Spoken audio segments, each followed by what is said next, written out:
शेखर ई study में आप सभी का स्वागत है। प्रिय विद्यार्थियों, हमारे इस ऑनलाइन इंस्टीट्यूट के माध्यम से आप सभी को गणित और हिंदी विषय का आधारभूत तरीके से अध्यापन कराया जाता है, जिसमें कहीं अगर थोड़ी बहुत त्रुटि हो जाती है तो उसके लिए हम क्षमा प्रार्थी हैं और इस संबंध में आपके सुझाव आमंत्रित हैं। धन्यवाद। हेलो दोस्तों, मैं शेखर स्वागत करता हूं आपका अपने YouTube चैनल शेखर ई स्टडी पॉइंट पर। दोस्तों, सामान्य गणित की कक्षाएं चल रही थी। हम सुपर टेट 2026 को ध्यान में रख के कक्षाएं प्रारंभ किए थे, ठीक है, जिसमें हमने 4 पार्ट आपको दिए थे। अंक की क्षमता से हमने आरंभ किया था, जिसमें हम अंक संख्या पद्धति को पढ़ रहे थे, ठीक है। अंक की क्षमता का यह संख्या पद्धति सामान्यतः बुक में भी दिया जाता है टॉपिक, हालांकि यहाँ पर उसका नाम अंक की क्षमता दिया है, मतलब अंकों से संबंधित उनके जो कैलकुलेशन होते हैं या किस तरीके की क्या क्या पद्धतियां हैं उन सबको पढ़ना है। तो मैंने तो शुरू में आपको प्रीवियस ईयर का पेपर सॉल्व कराया जो सुपर टेट 2026 में आया था। अगर आपने नहीं देखा है तो प्लेलिस्ट बनी हुई वहां पे जाके देख सकते हैं, ठीक है। उसके बाद 5वां पार्ट है जिसमें हम अंक की क्षमता को शुरुआत कर चुके हैं, मतलब आपके चैप्टर की शुरुआत हो चुकी है। अभी तक इसके पहले जो मैंने पढ़ा था, अगर आपने नहीं देखा है तो प्लेलिस्ट में अवश्य जाइएगा और वहां पे देख लीजिएगा। आज जो होगा उसी क्रम में पार्ट 5वां होगा, जिसमें हम अभाज्य गुणनखंड, गुणनखंड, विषम गुणनखंडों और सम गुणनखंडों की संख्याएं पढ़ेंगे। हालांकि देखिए, गुणनखंड का टॉपिक तो काफी बड़ा है, लेकिन परीक्षाओं की दृष्टि से जैसे आपका सुपर टेट है तो कहां तक आपसे प्रश्न पूछे जा सकते हैं उसके अनुसार आपको बताया जाएगा, ठीक है। तो भाजक कुल भाजकों या कह सकते हैं कुल गुणनखंडों की संख्या ज्ञात करना, यहाँ से प्रश्न आने की प्रबल संभावना हो सकती है। कुल अभाज्य गुणनखंडों की संख्या, विषम गुणनखंडों की संख्या और सम गुणनखंडों की संख्या, ठीक है। तो इन 4 टॉपिक से अधिकतर प्रश्न पूछे जाते हैं। तो हर एग्जाम का एक लेवल होता है, उस लेवल के अनुसार आपको बताया जाएगा, ठीक। तो कुल भाजकों या गुणनखंडों की संख्या, ये आप ये मान चलिए कि आपको इनमें गुणनखंडों के बारे में ही अध्ययन करना है, मतलब ऐसे प्रश्न आते हैं तो कैसे उनको हल किया जाता है। तो आइए शुरुआत करते हैं। अब शुरू करेंगे पहले कुल भाजकों या कह सकते हैं कुल गुणनखंडों की संख्या ज्ञात करना। देखिए, प्रश्न है अभाज्य गुणनखंडों की संख्या या कुल भाजकों की संख्या ज्ञात करना। पहला प्रश्न है 729 में कुल कितने गुणनखंड होंगे, मतलब आपको बताना है कि 729 में कुल कितने भाजक होंगे या गुणनखंड होंगे, ठीक है। बहुत सरल होता है, आप आसानी से कर लेंगे, एक बार देख लीजिएगा। 9800 में कुल कितने भाजकों की संख्या है, मतलब 9800 में कुल कितने भाजक हैं, आपको ये दोनों प्रश्न बताना है। होता क्या है, देखिए मैंने यहाँ पे लिख दिया है, सबसे पहले दी गई संख्या का अभाज्य गुणनखंड करेंगे। मतलब अभाज्य मतलब ऐसा गुणनखंड करिए जो फिर भाज्य न हो, वही आखिरी हो, मतलब अभाज्य गुणनखंड करेंगे। उसके बाद सभी अभाज्य गुणनखंडों की घातों में एक जोड़कर आपस में गुणा कर देंगे, ठीक है। ये चीज लिखा हूं, लेकिन ये कैसे होगी ऐसे समझ में आएगा नहीं। यहाँ पे देखिए क्या करते हैं, 729 आप जानते हैं, पहाड़ा वगैरह तो आप पढ़े होंगे। 729 कैसे होता है, अभाज्य गुणनखंड करना है। पहले तो 9 गुणे 9 गुणे 9, अगर 3 टाइम में 9 का गुणा करेंगे तो 729 आता है, ये जानते हैं। लेकिन ये अभाज्य नहीं है, क्योंकि 9 अभी और भाज्य होगा। अगर 9 को भाज्य करेंगे तो 9 को क्या लिख सकते हैं, 3 गुणे 3, 3 गुणे 3 क्या होता है, 9 होता है। फिर 9 को क्या लिखेंगे, 3 गुणे 3, फिर इस 9 को क्या लिखेंगे, 3 गुणे 3। ऐसा हमने क्यों किया, क्योंकि 3 क्या है, अब अभाज्य है, लेकिन 9 क्या था, भाज्य था। तो सबसे पहले दी गई संख्या का अभाज्य गुणनखंड करेंगे, मतलब हमने अभाज्य गुणनखंड कर दिया। तो हम क्या लिख सकते हैं, 3 की पावर कितना, 1 2 3 4 5 6, 3 की पावर क्या लिख सकते हैं, 6 लिख सकते हैं। 3 की घात 6 कह रहा है ना। उसके बाद सभी अभाज्य गुणनखंडों की घातों में एक जोड़कर आपस में गुणा कर देंगे। तो यहाँ पे तो केवल एक ही अभाज्य गुणनखंड आ रहा है, 3, ठीक है। तो 3 की पावर 6 है। जब हमें कुल कितने गुणनखंड होंगे इनकी संख्या गुणन ज्ञात करनी है, सॉरी हम अभाज्य का नाम लिए। देखिए, अब इसकी संख्या ज्ञात करने के लिए इस प्रश्न के अनुसार घात में एक जोड़कर, घात में क्या करेंगे, घात क्या है, 6, 6 में एक जोड़ देंगे, हो जाएगा 7। यही आपका क्या हो जाएगा, आंसर हो जाएगा। कितने गुणनखंड होंगे, 7 गुणनखंड होंगे। कैसे करेंगे, सबसे पहले दी गई संख्या का अभाज्य गुणनखंड करेंगे। देखिए हमने यहाँ पे गुणनखंड किया था 9 गुणे 9 गुणे 9, लेकिन ये क्या है, 9 भी भाज्य है, अभाज्य नहीं, 9 भाज्य। तो फिर 9 को करेक्ट किया 3 गुणे 3 में, 3 गुणे 3 में, 3 गुणे 3 में। अब 3 क्या है, अभाज्य गुणनखंड हो गया। अब उसकी पावर, क्योंकि 3 6 टाइम में मतलब 6 बार में है, तो उसकी पावर 6 हो गई। ठीक है, इस पूरी संख्या को हमने ऐसे लिख दिया 3 की पावर 6 में। अब कहा है कि उसकी घातों में 1 जोड़कर आपस में गुणा कर दें।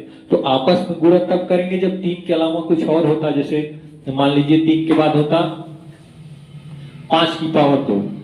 ठीक है, 5 की पावर क्या होता, 2 होता। तब यहाँ पे 3 की पावर 6 गुणे 5 की पावर 2, तो उन दोनों घातों को क्या करते, एक जोड़कर आपस में गुणा कर देते। अभी मैं इसमें बताऊंगा। ठीक है, पहले इतना आप समझिएगा। तो क्वेश्चन क्या था आपका, इतना ऐसे ही था। तो घात में क्या किया हमने, एक जोड़ दिया, वही आंसर हो गया। लेकिन यहाँ पे एक लाइन आप कंफ्यूज होंगे कि घातों में एक जोड़कर आपस में गुणा कर दे। तो ये स्थिति तब आती है जब इसके अलावा कोई और संख्या आए। ठीक है, तो ये देखिए, ये दूसरा देखिएगा। 9800 में कुल कितने भाजकों की संख्या, मतलब कुल कितने भाजक हैं किसमें, 9800 में। तो आपको बताना है 9800 में कुल कितने भाजक हैं। कैसे करेक्ट करेंगे, देखिए ऐसी संख्याएं दी होती हैं जो आसानी से, या आसानी से तो नहीं कह सकते, लेकिन अगर आप अभ्यास बहुत किए होंगे तो पकड़ पाएंगे कैसे 9800 आया। तो कि डबल जीरो है, तो जाहिर सी बात है 5 2 ये सब आने ही आने हैं। तो अगर 2 करेंगे, 2 गुणे 2 दूनी 4, 2 नी 8। ठीक है, फिर 5 40, 5 5 और 20, 200 हो गया।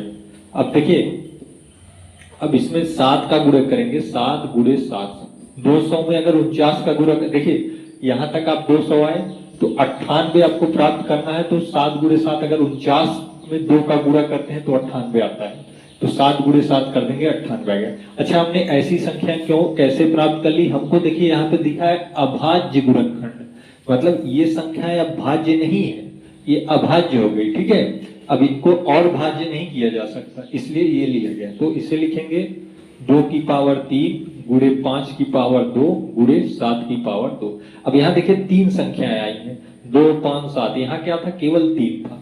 तो इनका प्रत्येक का घात भी अलग अलग है। तो यही कहा है कि उसके बाद सभी अभाज्य गुणनखंडों की घातों में 1 जोड़ देंगे। तो घात क्या है, 3 है, 3 में 1 जोड़ेंगे क्या होगा, 3 + 1, उसके बाद क्या है 2 है, 2 + 1, उसके बाद क्या है 2 है, 2 + 1। तो इनकी घातों में हमने क्या किया, 1 जोड़कर आपस में गुणा करते, मतलब 3 1 4, 2 1 3, 2 1 3, मतलब 4 गुणे 3 गुणे 3, 4 3 12, 12 3 में 36, मतलब ये आंसर क्या आ गया। कुल कितने कुल भाजक कितने होंगे, तो 36 होंगे। इसमें कुल कितने गुणनखंड या कुल कितने भाजक होंगे, तो 7 होंगे। ठीक है, तो इसी के अनुसार आपको करना है। सबसे पहले उसका क्या करना है, अभाज्य गुणनखंड करना है, मतलब इस तरीके का गुणनखंड करेंगे जो अभाज्य हो, मतलब इससे ज्यादा वो भाज्य न होने पाए। ठीक है, तो ये अभाज्य गुणनखंड है, ये भाज्य है, ये अभाज्य है। ठीक, कभी कभी गुणनखंड ही दे देता है और आपसे पूछ देता है कुल कितने भाजकों की संख्या होगी या गुणनखंड होंगे। ठीक है, आइए उसको भी देख लेते हैं। अगला प्रश्न है 2 की पावर 3 इंटू 5 की पावर 7 इंटू 3 की पावर 3 इंटू 7 की पावर 2। इसमें कहा है कि मैं कुल गुणनखंडों की संख्या कितनी है, मतलब कुल भाजकों की संख्या ही पूछा है, लेकिन ये क्या है, अभाज्य गुणनखंड करके दिया है। जैसे आप संख्या का पहले क्या करते थे, अभाज्य गुणनखंड करते थे, लेकिन यहाँ पे अभाज्य गुणनखंड आपको दिया हुआ है सीधे सीधे। इसमें पूछ रहा है कुल गुणनखंडों की संख्या कितनी है, आपको बताना है। ठीक है, तो बहुत आसानी से आप बता सकते हैं। इसमें क्या करेंगे, वही रूल फॉलो करेंगे। सबसे पहले दी गई संख्या का क्या करेंगे, अभाज्य गुणनखंड करेंगे। तो ये संख्या पहले से ही क्या है, अभाज्य गुणनखंड में है, मतलब ये लाइन तो पहले से ही है। अब क्या है, उसके बाद सभी अभाज्य गुणनखंडों की घातों में 1 जोड़कर आपस में गुणा कर दें। तो यही करना है आपको, सभी अभाज्य गुणनखंडों की घातों में क्या करना है, 3 में क्या करना है, 1 जोड़ देना है, 7 में क्या करना है, 1 जोड़ देना है, 3 में क्या करना है, 1 जोड़ देना है, और 2 में क्या करना है, 1 जोड़ देना है। अब सभी अभाज्य गुणनखंडों की घातों में 1 जोड़कर आपस में गुणा कर दे, मतलब देखिए आपस में क्या किया, गुणा कर दिया। तो 3 1 क्या हो गया 4, 7 1 क्या हो गया 8, 3 1 क्या हो गया 4, 2 1 3। ठीक, 8 4 में 32 होता है, 4 3 12 होता है, मतलब 32 गुणे 12, 12 दूना क्या होता है 24, 36 37 38, मतलब कुल कितने गुणनखंड होंगे, 384 होंगे। कैसे किया, पहले क्या करना था, अभाज्य गुणनखंड में तोड़ना था, लेकिन ये ऑलरेडी अभाज्य गुणनखंड में दिया हुआ है। ठीक है, तो हमने क्या किया, सीधे उनकी घातों में 1 जोड़कर आपस में क्या किया, गुणा कर दिया। तो ये आ गया आपका आंसर। ऐसे प्रश्न पूछे जाते हैं एग्जाम में, ठीक। अब देखिए कुछ मॉडरेट करके पूछा गया है कि 512 में एक तथा स्वयं मतलब 512 को छोड़कर भाजकों की संख्या, यहाँ पे क्या कहा था, सीधे सीधे कुल भाजकों की संख्या पूछ देता था, लेकिन यहाँ पे शर्त रख दिया क्या, एक तथा स्वयं मतलब इस संख्या को और एक को छोड़कर कितने भाजक होंगे ये आपको बताना है। तो प्रक्रिया वही है, 512 का क्या करेंगे, अभाज्य गुणनखंड करेंगे। तो 512 किस में आता है, 8 गुणे 8, 8 8 में 64 अट्ठे 512। लेकिन अभी तो ये भाज्य है, हमें क्या करना है, अभाज्य गुणनखंड करना है, मतलब ऐसा गुणनखंड करें कि फिर उसके बाद वो भाज्य न होने पाए। तो 8 को क्या करेंगे, 2 की पावर 3 गुणे 2 की पावर 3 गुणे 2 की पावर 3। तो अब आधार तो सबका सेम है, तो यह लिख सकते हैं क्या, गुण 2 की पावर 9, ठीक है, 2 की पावर क्या 9। तो ये क्या हो गया, 512 में एक तथा इतने को छोड़कर भाजकों की संख्या क्या होगी ये आपको बताना है, ठीक। या ऐसे ही आप कर दें, 2 की पावर 9 न लिखें, ऐसे ही कर दें, अगर ऐसे ज्यादा आसानी हो जाएगी। क्या करना है इसके बाद, गुणनखंडों की घातों में एक जोड़कर आपस में गुणा कर दें। तो आपस एक जोड़ दीजिए, 3 में एक जोड़ेंगे क्या होगा, 4 होगा। यहाँ भी 3 में एक जोड़ेंगे तो क्या होगा, 4 होगा। यहाँ भी 3 में एक जोड़ेंगे तो 4, 4 4 में 16, 16 4 में 64, 64 आ गया। मतलब भाजकों की संख्या, कुल भाजकों की संख्या क्या है, 64 आई है। लेकिन कहा है एक तथा स्वयं, मतलब एक इसको और एक इसको छोड़ना है, मतलब कितना छोड़ना है, 2 छोड़ना है। तो यही 2 घटा देंगे तो क्या आ जाएगी 62, यही आपका क्या आ जाएगा, आंसर हो जाएगा, ठीक है। तो ऐसे प्रश्नों को ऐसे ही सॉल्व करते हैं। एक तथा स्वयं को छोड़ना है, मतलब इसमें ऐसा नहीं कि 512 घटाना है, इसको भी एक माना जाएगा, इसको एक, मतलब कुल 2 हो गया। 2 भाजक हमको छोड़कर बताना है, इसलिए हमने कुल भाजकों में से 2 घटा के 62 आंसर लिख दिया, ठीक है। इस तरीके के प्रश्नों को ऐसे ही सॉल्व करते हैं, ठीक। तो उम्मीद करते हैं समझ में आया होगा। आइए अगला प्रश्न देख लेते हैं। देखिए 2 की पावर 9 है, हमें क्या करना है, घात में एक जोड़ देना है। तो हम 9 में, घात क्या है 9 है, 9 में एक जोड़ दिए तो क्या हो गया, 10 हो गया। तो कुल भाजकों की संख्या क्या आ गई, 10 आ गई। लेकिन यहाँ पे एक शर्त है, एक तथा स्वयं को छोड़ना है, मतलब एक इसको और एक इसको छोड़ना है, मतलब कितना छोड़ना है, 2 छोड़ना है। तो 2 घटा देंगे क्या आ जाएगी, कुल भाजकों की संख्या क्या हो जाएगी, 8। कब, जब एक तथा स्वयं को हम छोड़ देते हैं, ठीक है। अगर न छोड़ते तो क्या आता है, 10 आता। छोड़ दिए तो एक इसको और एक इसको 2 मानेंगे और घटा देंगे। ऐसा नहीं 512 घटाना, ऐसा नहीं, इसको एक माना जाएगा। तो कहा है 512 में एक तथा स्वयं को छोड़कर भाजकों की संख्या कितनी है। तो 512 का सबसे पहले अभाज्य गुणनखंड करेंगे। तो 8 8 में 16, 8 में 512 होता है, 8 8 में 64, 8 में 512 होता है। तो चूंकि ये क्या है 8 भाज्य, इसको अभाज्य ले जाएंगे तो 2 की फॉर्म में हमने लिखा। तो 2 की पावर 3, 2 की पावर 3, 2 की पावर 3, जब गुणा होता है तो घात आपस में क्या होती है, जुट जाती है। ये जब आप घातांक करनी पढ़ेंगे तो मैं बताऊंगा। तो 2 की पावर 3 को जब जोड़ेंगे, 3 3 6 3 9, 2 की पावर 9 हो जाएगा। कहा है घात में एक जोड़ा जाता है, तो घात में हमने एक जोड़ दिया तो 10 हो गया। लेकिन शर्त है कि एक और स्वयं को छोड़ना है, तो 2 घटा के 8 आंसर लिख दिया, ठीक है। इस तरीके के प्रश्नों को ऐसे ही सॉल्व करते हैं। आइए कुछ और प्रश्न देख लेते हैं। देखिए अगला प्रश्न है, 286 में कुल अभाज्य गुणनखंड बताइए। मतलब कुल कितने अभाज्य गुणनखंड है ये आपको बताना है, ठीक। तो अब यहाँ पे देखिए नया शब्द आ गया है, अभाज्य गुणनखंड। मतलब सीधे सीधे अभाज्य गुणनखंडों की बात कर रहा है, ना कि कह रहा है कि कुल भाजकों की संख्या बताइए, या कह रहा है कि कुल गुणनखंडों की संख्या बताइए, ठीक है। कह रहा है कि कुल अभाज्य गुणनखंड कितने हैं यह बताना है। अच्छा, मैंने आपको यहाँ पे बताया भी है कि कैसे होगा।